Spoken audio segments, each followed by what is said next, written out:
Toon Bells. બતકના ઈંડા અને લાલચુ વરુ. ચલો હવે કઈ નાસ્તો કરીને આવીએ. હા, આજે તો અમે જલ્દી આવી જઈશું કારણ કે અમારે અમારા ઈંડાને જોવું છે.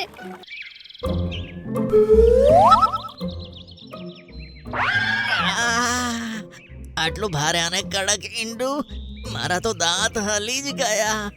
અરે બાપ રે! અરે આ ઈંડા તો પથ્થરના છે. શું બતકે પથ્થરના ઈંડા મૂક્યા? તળાવને કિનારે એક બતકનું જોડકું રહેતું હતું. પતિનું નામ ગ્રુમ અને પત્નીનું નામ બ્રાઇડ હતું. બ્રાઇડ સાથે રહેતા કેટલા દિવસો થયા, પણ તે એક ઈંડું પણ ન આપ્યું. એ જ સમયે એક વરુ ત્યાંથી પસાર થતું હતું. અરે આ શું? આ કયા ઈંડાની વાત કરે છે? મને તો ઈંડા દેખાતા નથી.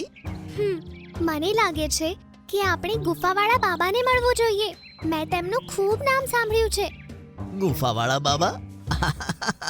આ ઢોંગ હવે જંગલમાં પણ થવા લાગ્યો. ચલો ગુફાવાળા બાબા જ ભલે. ઈંડા તો થાય, ફાયદો તો મને જ થવાનો છે ને. ગ્રુમ અને બ્રાઇડ ગુફાવાળા બાબા પાસે પહોંચ્યા, જે એક વાંદરો હતો. કહો બાળકો, શું સમસ્યા છે? બાબા, અમે ઘણા સમયથી સાથે છીએ પણ હજુ સુધી મને ઈંડા નથી થઈ રહ્યા. અચ્છા, આ સમસ્યા છે. બંદર બાબાએ થોડો સમય આંખો બંધ કરી અને બોલ્યા કે હું તમને એક ઉપાય બતાવું છું. એને કરવાથી તમારી સમસ્યા ખતમ થશે. આ સાંભળી બંને ખુશ થઈ ગયા. બીજી બાજુ વરુ તેમના ઘરની પાસે જ સંતાયેલું બેઠું હતું. ક્યાં રહી ગયા બંને? હજુ સુધી નથી આવ્યા. એવામાં બંને સામેથી આવતા જોવા મળ્યા. ચલો હવે આવતીકાલે સવારે આપણું સપનું પૂરું થશે.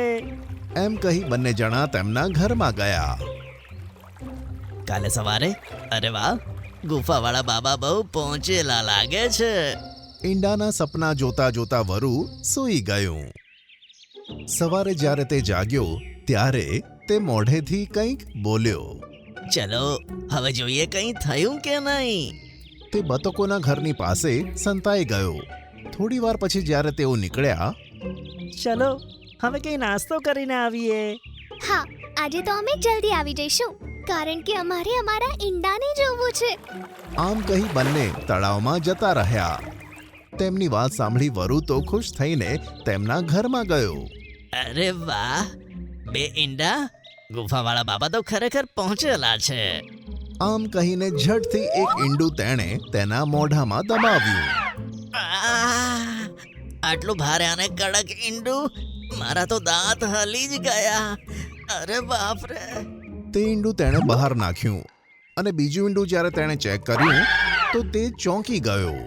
અરે આ ઈંડા તો પથ્થરના છે. શું બતકે પથ્થરના ઈંડા મૂક્યા? તેના મોઢામાં ખૂબ જ દુખાવો થવા લાગ્યો. તે દોડીને તેમના ઘરની બહાર નીકળી ગયો. મારે લીમડાના પાન ખાવા પડશે. આમ કહી તે ત્યાંથી ભાગ્યો અને ઘણા સમયે પાછો આવ્યો. દર્દ હજુ મટ્યો નથી, પણ થોડો આરામ છે. એવામાં બતકનું જોડકું તેને સામેથી આવતું જોવા મળ્યું. આવી ગયા બંને મૂર્ખ! જોઉં તો ખરો એમણે આ પથ્થરના ઈંડા કેવી રીતે આપ્યા. બંને બતક ઘરમાં ગયા અને વરુ બહાર સંતાઈને જોવા લાગ્યો. બાબાએ કહ્યું હતું કે આપણે આપણા ઘરમાં ઈંડાના આકારના પથ્થરા મૂકવાના છે અને સવારે નાસ્તા પછી તે બંને પથ્થરો પર ફૂંક મારવાની છે અને પછી તળાવમાં ફેંકી દેવાના છે. ત્યાર પછીના દિવસે મને ઈંડા થઈ જશે. આમ કહી બંને પથ્થરો પર ફૂંક મારી અને તે પથ્થરોને તળાવમાં ડૂબાડ્યા. શું બકવાસ છે! હું તો બેકારમાં વિચારતો હતો કે આ બતકે પથ્થરના ઈંડા મૂક્યા છે, પણ આ તો જાણી જોઈને પથ્થર મૂકીને ગયા હતા. ચલો બ્રાઇડ, હવે આપણે આરામથી સૂઈ જઈએ. બંને પાછા તેમના ઘરમાં જતા રહ્યા. એમને લાગે છે કે તેમને હવે ઈંડા થશે. મૂર્ખ લોકો છે. પણ જો થઈ ગયા તો મારો જ ફાયદો છે અને નહીં થાય તો નુકસાન તો છે જ નહીં.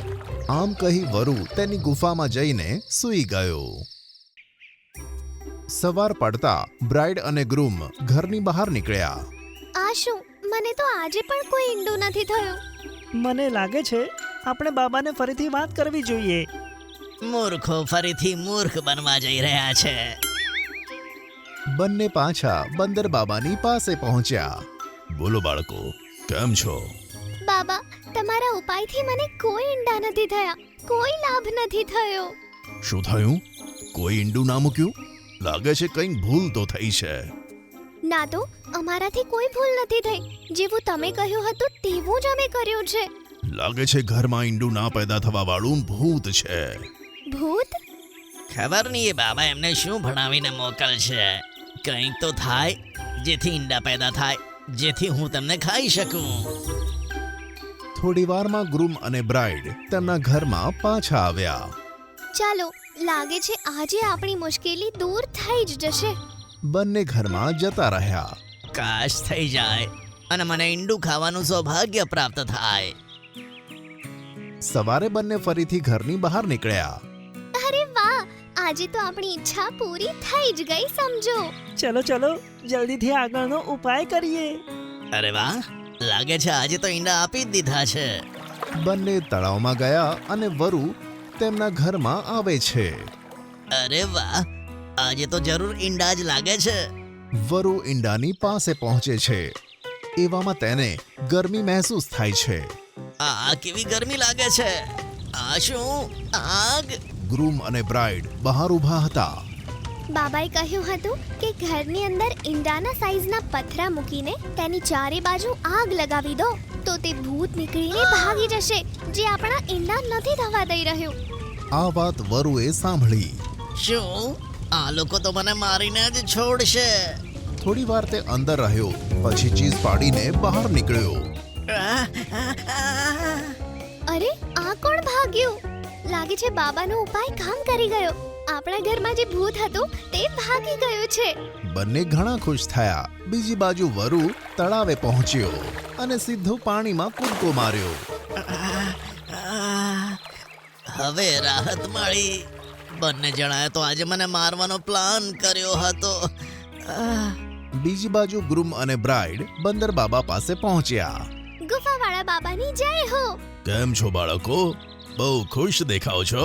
હા બાબા, તમારો ઉપાય કામ કરી ગયો.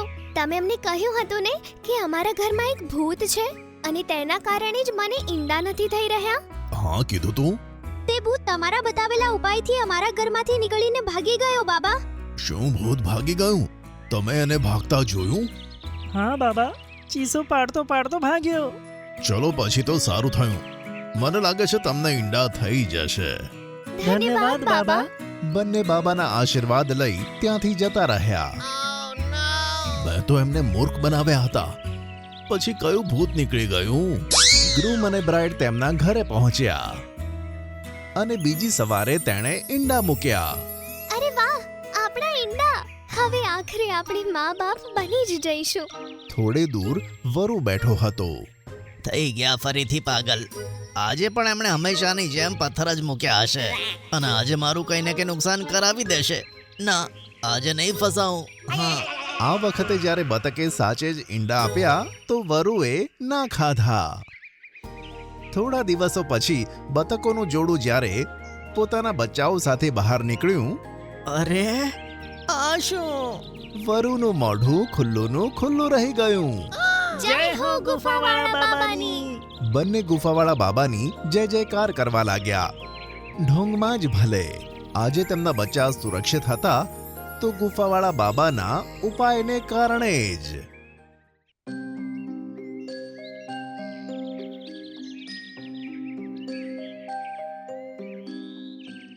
મીઠું પોપટ એક મોટા ઝાડ પર બીજા અન્ય પક્ષીઓ સાથે રહેતો હતો. તે દરરોજ સવારે તેમની સાથે ખાવાનું શોધવા માટે નીકળી પડતો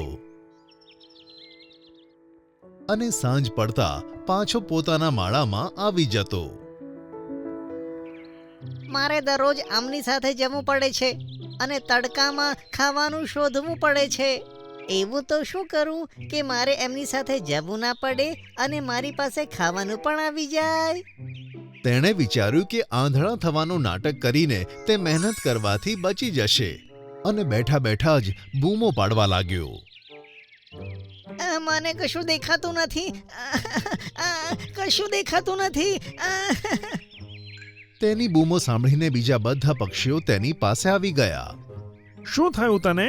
મને કશું જ દેખાઈ નથી રહ્યું. આજે સવારે મેં સૂરજ ઉગતા જોયો એટલે જ કદાચ આવું થયું હશે. તેમ પડવા લાગ્યો. સૂરજને જોઈને કોઈ આંધળું કેવી રીતે થઈ શકે? ખબર નહીં, પણ મને કશું જ દેખાઈ નથી રહ્યું. હવે હું મારા ખાવા પીવાની વ્યવસ્થા કેવી રીતે કરીશ? તેની આવી વાતો સાંભળીને બીજા બધા પક્ષીઓને તેની ઉપર દયા આવી.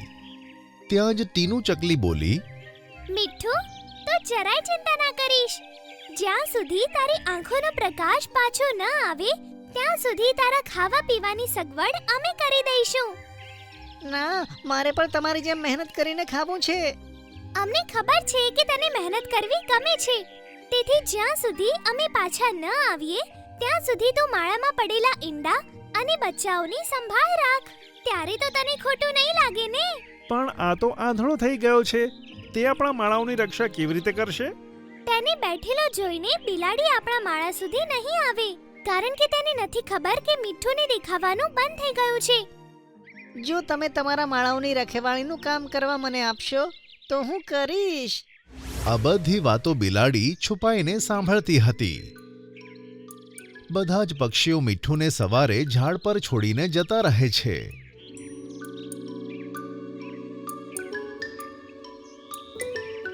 બધાના જતા જ બિલાડી ઝાડ પાસે પહોંચી. અરે વાહ, આજે તો પાર્ટી થઈ ગઈ સમજો. આ આંધળો પોપટ માળાની શું દેખરેખ રાખશે? હવે મને કોઈ નહીં રોકી શકે. તેને તો ખબર પણ નહીં પડે અને હું આ બધા જ બચ્ચા અને ઈંડાઓને ખાઈ જઈશ. કહીને તે ઝડપથી ઝાડ પર ચઢી ગઈ અને માળા તરફ વધવા લાગી. ખબરદાર, જો આગળ વધી છે તો હમણાં તને મજા ચખાવું છું. કહીને મીઠું ઉડ્યો અને બિલાડીના માથા પર જોર જોરથી ચાંચો મારીને હુમલો કરી દીધો. અરે, આ તો સાવ ખોટો નીકળ્યો. આને તો બધું જ દેખાય છે. બિલાડી ત્યાંથી ભાગી ગઈ અને આ રીતે મીઠુએ ઈંડા અને બચ્ચા બંને બચાવી લીધા. સાંજે જ્યારે બધા પક્ષીઓ પાછા આવ્યા ત્યારે મીઠું માટે ખાવાનું પણ લેતા આવ્યા હતા. મીઠુએ ખાવાનું મજાથી ખાધું અને પોતાના આંધળા હોવાનું નાટક ચાલુ રાખ્યું. બીજા દિવસે સવારે ફરીથી બધા પક્ષીઓ ખાવાની શોધ માટે નીકળવાના હતા, પણ ટીનુ ચકલી દેખાતી ન હતી. આ ટીનુ આજે સવારે સવારે ક્યાં ગાયબ થઈ ગઈ? ત્યાં બધાને ટીનુ ચકલી આવતી નજરે પડી. તેની ચાંચમાં એક પત્તું દબાયેલું હતું. તે પત્તાને તેણે ડાળી પર મૂક્યું અને તે બોલી, હું તારા માટે આ પાંદડું લઈને આવી છું મીઠું. આની ખાસિયત છે કે કોઈ આંધળો આના રસને આંખોમાં નાખી લે તો તેની આંખોનો પ્રકાશ ઠીક થઈ જાય છે, અને જો કોઈ સાજો હોય તો તે આંધળો બની જાય છે. તો પછી હું તેનો રસ મારી આંખમાં નહીં નાખવા દઉં. કેમ નહીં નાખે? શું તારે ઠીક નથી થવું?